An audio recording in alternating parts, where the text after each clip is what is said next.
ఆదికాండము 28వ అధ్యాయము. ఇస్సాకు యాకోబును పిలిపించి, నీవు కనాను కుమార్తెల్లో ఎవతను వివాహం చేసుకొనకూడదు.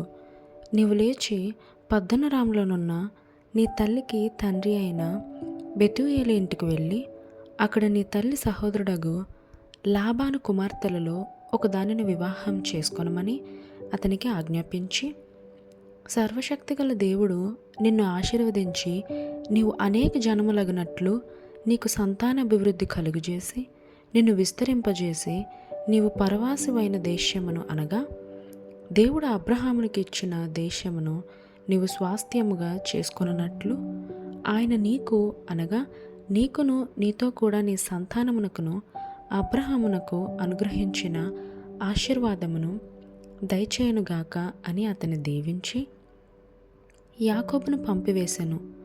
అతడు పద్దనరాములోనున్న సిరియావాడగు బెతూయేలు కుమారుడును యాకోబు ఏశావుల తల్లియగు రిబ్కా సహోదరుడునైన లాబాను నొద్దకు వెళ్ళెను.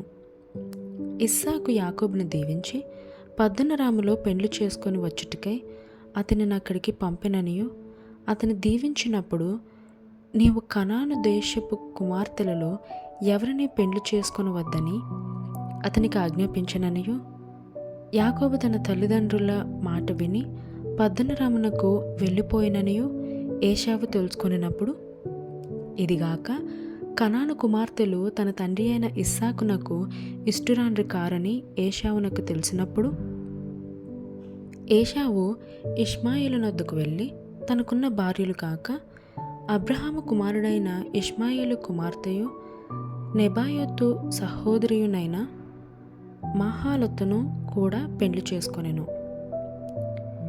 యాకోబు బెయేర్షెబా నుండి బయలుదేరి హారాను వైపు వెళ్ళుచు ఒక చోట చేరి ప్రొద్దుగ్రుంకినందున అక్కడ రాత్రి నిలిచిపోయి ఆ చోటి రాళ్ళలో ఒకటి తీసుకొని తనకు తలగడగా చేసుకొని అక్కడ పండుకొనెను. అప్పుడు అతడు ఒక కల కనెను. అందులో ఒక నిచ్చెన భూమి మీద నిలుపబడి ఉండెను. దాని కొన ఆకాశమునంటెను. దాని మీద దేవుని దూతలు ఎక్కుచూ దిగుచునుండిరి. మరియు యెహోవా దానికి పైగా నిలిచి, నేను నీ తండ్రి అయిన అబ్రహాము దేవుడను ఇస్సాకు దేవుడైన యెహోవాను, నీవు పండుకొని ఉన్న ఈ భూమిని నీకును నీ సంతానమునకును ఇచ్చెదను.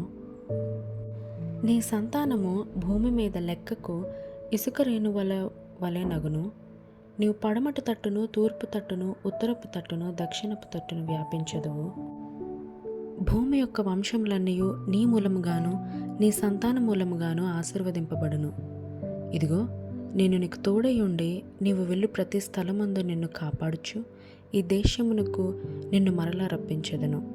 నేను నీతో చెప్పినది నెరవేర్చు వరకు నిన్ను విడువునని చెప్పగా, యాకోబు నిద్ర తెలిసి, నిశ్చయముగా యెహోవా ఈ స్థలమందున్నాడు, అది నాకు తెలియకపోయిననుకొని భయపడి, ఈ స్థలము ఎంతో భయంకరము, ఇది దేవుని మందిరమే గాని వేరొకటి కాదు, పరలోకపు గవిని ఇదే అనుకొనెను. తెల్లవారినప్పుడు యాకోబు లేచి తాను తలగడగా చేసుకొనిన రాయి తీసి దాని స్తంభముగా నిలిపి దాని కొన మీద నూనె పోసెను. మరియు అతడు ఆ స్థలమునకు బేతేలను పేరు పెట్టెను. అయితే మొదట ఆ ఊరి పేరు లూజు. అప్పుడు యాకోబు, నేను తిరిగి నా తండ్రి ఇంటికి క్షేమంగా వచ్చినట్లు దేవుడు నాకు తోడై ఉండి నేను వెలుచున్న ఈ మార్గంలో నన్ను కాపాడి తినుటకు ఆహారమును ధరించుకున్నటకు వస్త్రములను నాకు దయచేసిన ఎడల యెహోవా నాకు దేవుడై ఉండును.